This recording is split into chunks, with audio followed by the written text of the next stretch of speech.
Hi hello welcome to Big TV. నేను మీ గౌతమి. మనం ఈ మధ్య కాలంలో చూస్తున్నాం చిన్న పిల్లల్ని అతి గారాబం చేయడం వల్ల ఎటువంటి పరిణామాలు చోటు చేసుకుంటున్నాయో. అసలు పిల్లల్ని నిజంగానే అంత గారాబం చేయాలా? వాళ్ళకి చిన్న దెబ్బ తగిలితేనే పేరెంట్స్ తల్లడిల్లిపోతున్నారు.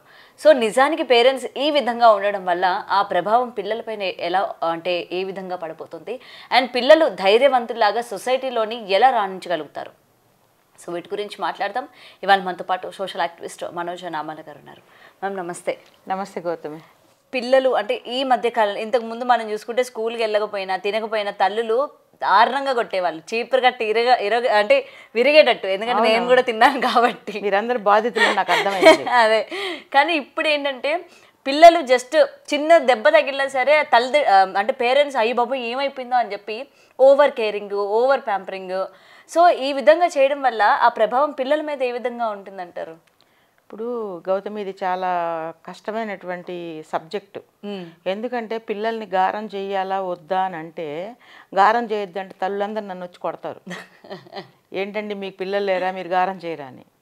గారం చెయ్యాలి అని అంటే అందరూ ఆహా ఓహో అనుకుంటారు. కానీ ఇక్కడ చాలా సెన్సిటివ్ సబ్జెక్ట్ ఏంటంటే, పిల్లల్ని గారం చెయ్యాలి కానీ మనం గారం చేసినట్టు వాళ్ళకి తెలియకూడదు. మనం గారం చెయ్యాలి, మన ప్రేమని గుండెల్లో పెట్టుకోవాలి. అంటే గుండెల్లో పెట్టుకోవాలంటే వాళ్ళకి తెలియకూడదు. ఎట్టి పరిస్థితుల్లో నేను ఎంత చెప్తే అంతే మా నాన్నకి, నేను ఎంత చెప్తే అంతే మా అమ్మకి అనేటువంటి ఫీలింగ్ వాళ్ళు రాకూడదు. ఎలా ఉండాలి అంటే, నేను తప్పు చేస్తే మా అమ్మ మా నాన్న నన్ను ఖచ్చితంగా మందలిస్తారు అనేటువంటి భావన ఉండాలి. ఇంకొకటి ఏంటంటే, తల్లిదండ్రుల్లో ఒకళ్ళు మందలిచ్చినప్పుడు రెండో వాళ్ళు ఖచ్చితంగా పిల్లవాడిని కానీ పిల్లని కానీ సపోర్ట్ చేయకూడదు. ఓకే. వాళ్ళు కూడా దోషుల్లాగే ఉండాలి. తండ్రి పిల్ల తప్పు చేసింది, ఒక పాప, తల్లి మందలిస్తుంది. తండ్రి కూడా ఎట్లా ఉండాలి అంటే, ఆ అమ్మాయి తప్పు చేసింది కాబట్టి, నువ్వు తప్పు చేసావు కాబట్టి మీ మదర్ నిన్ను తిడుతోంది అనే ఫీలింగు తండ్రి చూపించాలి, తోబుట్టువులు కూడా చూపించాలి. ఎట్టి పరిస్థితులు అమ్మ కొట్టద్దని కానీ అమ్మ అడ్డం పట్టం కానీ చేయకూడదు. దాంతో ఏమవుతుందంటే, ఓహో వీళ్ళందరూ నన్ను దోషిలాగా చూస్తున్నారు అంటే నేను చేసింది తప్పు అంటే వాళ్ళు ఆ చిన్న ప్రపంచంలోనే ఒక చిన్ని సమాజాన్ని చూస్తారు. తండ్రి, చెల్లి, తమ్ముడు ఉంటే నానమ్మ లేకపోతే అమ్మమ్మ. సో వీళ్ళందరూ కూడా సైలెంట్గా ఉన్నారు మా అమ్మ తిట్టినప్పుడు లేకపోతే మా నాన్న తిట్టినప్పుడు అంటే, ఓహో నేను తప్పు చేశానేమో, ఇది తప్పేమో. అక్కడి నుంచే వాళ్ళకి సమాజం అనేది తెలుస్తుంది. ఇంటిలోనే ఒక కుటుంబమే ఒక చిన్న సమాజం లాగా వాళ్ళు భావించి బయటికి వెళ్ళినప్పుడు కూడా మళ్ళీ ఆ తప్పు చేయకుండా ఉంటారు. ఈ మందలించడంలో ఇద్దరిలో ఎవరు ఇనిషియేటివ్ తీసుకున్నా పర్వాలేదు. ఎట్టి పరిస్థితుల్లో నాన్న చేయరా, శబాష్రా, అమ్మ నేను వాడిని కొట్టొచ్చాను అన్నాడు అనుకోండి పిల్లలు, లేకపోతే ఒక అమ్మాయి అబ్బాయి వాళ్ళ సమానం ఈ రోజుల్లో వచ్చి మేము కొట్టేసి వచ్చాము వాడిని కొట్టానమ్మా అన్నారు అనుకో, శబాష్రా కొడక మంచి పని చేశారు, 2 బీకాల్సింది అనే మాట ఎట్టి పరిస్థితుల్లో పిల్లల దగ్గర. ఒకవేళ మన బిడ్డ తప్పు లేకపోయినా కూడా మనం అనకూడదు. తప్పు నాన్న కొట్టకూడదు, ఏదన్నా ఉంటే వాళ్ళ మదర్కి వాళ్ళ ఫాదర్కి చెప్పాలి అనేటువంటిది పిల్లల్లో మనము కలగజేయాలి. మనకి తెలిసి వాళ్ళకు ఊహ తెలిసినప్పటి నుంచే.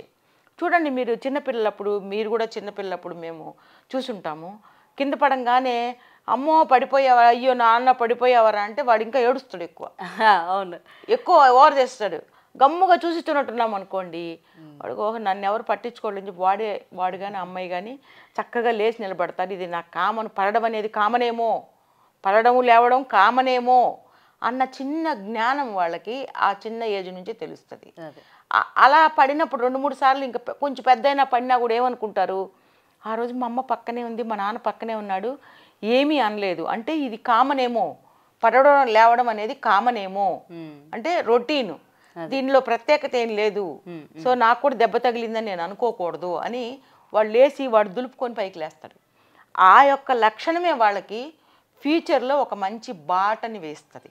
అంటే ఈ పడి లేచేటువంటి అన్ని విషయాలు కూడా కామనే, పడిపోయినప్పుడు ఏడవకూడదు, కంగారు పడకూడదు, చూసుకొని నేనే దులుపుకొని లేవాలన్న విషయము వాళ్ళకి ఆ చిన్న వయసులో నుంచి ఒక పునాది స్ట్రాంగ్ అయిపోతుంది అన్నమాట. సో పిల్లల్ని మనం గారం చేసినా కూడా చేసినట్టుగా కనిపించకుండా వాళ్ళని ఎప్పటికప్పుడు మానిటర్ చేసుకుంటూ ఉండాలి. నా బిడ్డ ఎక్కడ ఉంది, ఏం చేస్తుంది. ఎందుకంటే మీకు ఓ విషయం చెప్పాలి, పిల్లల్ని మనం మానిటర్ చేస్తున్నామని మనం అనుకుంటాం కానీ మనల్ని వాళ్ళు సిటీ స్కాన్ చేసేస్తుంటారు. మీకు అర్థమవుతుందా? అదే అదే సిటీ స్కాన్ అంటే అమ్మ ఏంటి, నాన్న ఏంటి, అమ్మ ఎన్ని గంటలకు వెళ్తుంది, నాన్న ఎన్ని గంటలకు వస్తున్నారు, వీళ్ళిద్దరు ఏ విషయంలో కొట్లాడుకుంటున్నారు, ఏ విషయంలో సంతోషంగా మాట్లాడుకుంటున్నారు అనేది పిల్లలు మనకు తెలియకుండానంటే మీ పేరెంట్స్కి తెలియకుండానే మంచి అబ్జర్వేషన్ చేస్తుంటారు. కానీ అదే అబ్జర్వేషను నిన్నగాక మొన్న పుట్టిన బిడ్డలు మనల్ని అబ్జర్వ్ చేసినంతగా తల్లిదండ్రులు పిల్లల్ని అబ్జర్వ్ చేయలేకపోతున్నారు, టైం ఇవ్వలేకపోతున్నారు. పిల్లలకి టైం దొరికితే తల్లిదండ్రులు అబ్జర్వ్ చేస్తుంటారు. వాళ్ళు మా నాన్న ఏం చేస్తుంది, మా నాన్న ఎన్ని గంటలకు పడుకుంటున్నాడు, మా అమ్మ ఎన్ని గంటలకు పడుకుంది, మా అమ్మ ఎన్ని గంటలకు వస్తుంది, మా అమ్మ మా నాన్న ఏ విధంగా సంబోధిస్తుంది, ఇవన్నీ కూడా వాళ్ళ మైండ్లో పడి అవే మనకి ఫ్యూచర్లో ఉపయోగపడేటువంటి మనం అంశాలు. కొన్ని ఫ్యామిలీ ఫంక్షన్స్ కానీ అక్కడికి వెళ్ళినప్పుడు పిల్లలు అవి మాట్లాడేస్తూ ఉంటారు కదా, మా అమ్మని మా నాన్న ఈ విధంగా అన్నాడు, అమ్మ నువ్వు నాన్న మన కొట్టావు కదా. సో ఇవన్నీ కూడా నేను ఒక 2-3 ఫ్యామిలీస్లో చూశానండి. చాలా చిన్న పిల్లలు చాలా పెద్ద పెద్ద మాటలు మాట్లాడతారు. నాకు అర్థమైంది ఏంటంటే మనం మాట్లాడే ప్రతి మాట పిల్లల ముందు చాలా జాగ్రత్తగా మాట్లాడాలి. మనం ఏది మాట్లాడినా వాళ్ళు మాటలు నేర్చుకునే వయసు నుంచి చెప్తున్నా నేను. మాటలు నేర్చుకునేటప్పుడు మనం ఏం మాట్లాడుతున్నావా అని నేను చెప్పా కదా ఇందాక, మనల్ని అంటే మీ పేరెంట్స్ని అబ్జర్వ్ చేస్తూ ఉంటారు. సో మనం మాట్లాడేది మనం ఏదన్నా ఒక కాన్ఫిడెన్షియల్ మ్యాటర్ ఉంటే ఆ ఇద్దరు సపరేట్గా వెళ్ళి మాట్లాడుకోవాలి తప్ప పిల్లల ముందు మాట్లాడుకోకూడదు. ఎందుకంటే వాళ్ళకి ఆ యొక్క మాటల ప్రభావము, ఇప్పుడు సపోజ్ వేరే వాళ్ళ గురించి మనము సాడీలు చెప్పుకుంటున్నాం అనుకోండి, భార్యాభర్తలు మన ఇద్దరం అనుకుందాం, మాట్లాడుకుంటుంటే మన ఇద్దరం మాట్లాడుకునేది పిల్లలు వింటారు, సేమ్ వాళ్ళు కూడా అదే ఫాలో అవుతారు. వేరే వాళ్ళ క్లాస్మేట్ల ద్వారా నీకు వాడు తెలుసు అంటారా, వాడు ఇట్రా వీడిట్రా అని మొదలు పెడతారు. సో కాబట్టి మనం పిల్లల ముందు మాట్లాడే విషయంలో జాగ్రత్తగా ఉండాలి. ముద్దు చేయడం అనేది వాళ్ళకి తెలియకుండా మనం ముద్దు చేయాలి. ముద్దు చేయడం అంటే ఏంటంటే ఏదో దగ్గర తీసుకొని ముద్దులు పెట్టడం కాదు, రెస్పాన్సిబిలిటీ ఫీల్ అవ్వాలి. పిల్లల విషయంలో ప్రేమ అంటే ఏంటి, పిల్లలు ఎవడైతే బాధ్యత తీసుకుంటాడో అదే ప్రేమ. పిల్లలకి ఏం కావాలో మనం ఇవ్వాలి, కానీ మనం దగ్గర తీసుకొని వాళ్ళని నువ్వే మాకు కావాలి, అయ్యో నువ్వే మా ప్రపంచం అని అంటే అది సరికాదు. దానివల్ల ఏమవుతుందంటే పిల్లలు చెడిపోతారు. ఇప్పుడు ఊహ తెలియని పిల్లలతో మనము చిన్న నెలల బేబీలతో మనం ఎంత మాట్లాడినా, మంత్స్ 1 year బేబీతో పర్లేదు, కానీ ఒక ఏజ్ వచ్చిన తర్వాత వాళ్ళని మనం ప్రేమిస్తున్నాము అతిగా అన్న విషయం వాళ్ళకి ఎట్టి పరిస్థితుల్లో తెలియకూడదు. ఎప్పుడు మంచి మాటలు మాత్రమే వాళ్ళకి చెప్తూ ఉండాలా. తప్పు చేసినప్పుడు ఇది తప్పురా, ఇది తప్పు నాన్న అని చెప్పాలి తల్లిదండ్రులు. ఒప్పు చేసినప్పుడు వెరీ గుడ్, బాగా చేసావు అని వాళ్ళని అప్రిషియేట్ కూడా చెయ్యాలి. ఎందుకంటే పిల్లలు ఇవాళ రేపు ఐడెంటిటీ కావాలని కోరుకుంటారు. ప్రతి ఒక్కరికి ప్రపంచంలో గౌతమి ఎవరు కోరుకోరు ఐడెంటిటీని. తనకంటూ ఒక ఉనికి, నేను అనే వ్యక్తి, ఆ పేరు అనేది. ఇప్పుడు ఉన్నాడు మన బుడ్డోడు చాలా మంచోడు, కీర్తి చాలా మంచిది, లేకపోతే బబ్లు చాలా మంచివాడు అంటే వాడికి ఎంత ఆనందం వేస్తుంది. అబ్బా బబ్లు మంచోడు అంటే నేనే కదా, వెరీ గుడ్ అన్నారు కదా అని ఒక హ్యాపీనెస్ ఉంటుంది అనమాట. అలా పిల్లల్ని జాగ్రత్తగా ఒక ఏజ్ని బట్టి డీల్ చేయాలా. ఒక ఏజ్ వచ్చినాక వాళ్ళని ఇంకా ముద్దు చేయకూడదు, వాళ్ళని మనం ఫాలో అవుతూ ఉండాలి. ఎట్లా అంటారంటే నిజం చెప్పాలంటే ఈ పదం వాడచ్చు లేదు నాకైతే తెలీదు, వాళ్ళని పోలీస్ కుక్కల్లా వాళ్ళని వెంటాడుతూ ఉండాలి. మీకు అర్థమవుతుంది? ఆడపిల్లల్ని కానీ మగపిల్లలు కానీ, ఇదివరకు రోజులు ఆడపిల్లల్ని మనం కాపాడుకోవాలనే వాళ్ళము. ఇప్పుడు మగపిల్లలు ఆడపిల్లల్ని ఏం చేయబడతారా అని మనం వాళ్ళు వెన్నంటి ఉండి సిబిఐ పోలీస్ కుక్కలు అంటే బాగాలేదు, సిబిఐ ఎంక్వైరీ లాగా వాళ్ళ వెనకాతలు ఉండి గమనించుకుంటుండాలి.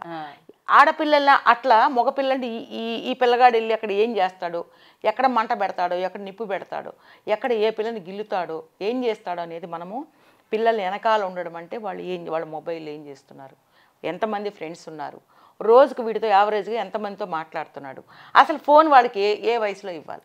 నిజంగా అయితే ఒక 10th క్లాస్ ఇంటర్మీడియట్ అయిన వరకు ఫోన్ అవసరం లేదు. ఆడపిల్లల కంటే కొంచెం కంపల్సరీ 10th క్లాస్ దాటిన తర్వాత, ఎందుకంటే యవనస్తులు కాబట్టి ఎక్కడికి వెళ్ళారు, ఎక్కడున్నారు అనేది వాళ్ళ ఉనికి మనం తెలుసుకోవడం కోసం ఇన్కమింగ్ అవుట్ గోయింగ్ ఉండే ఫోన్ వాళ్ళకి ఇవ్వాలి.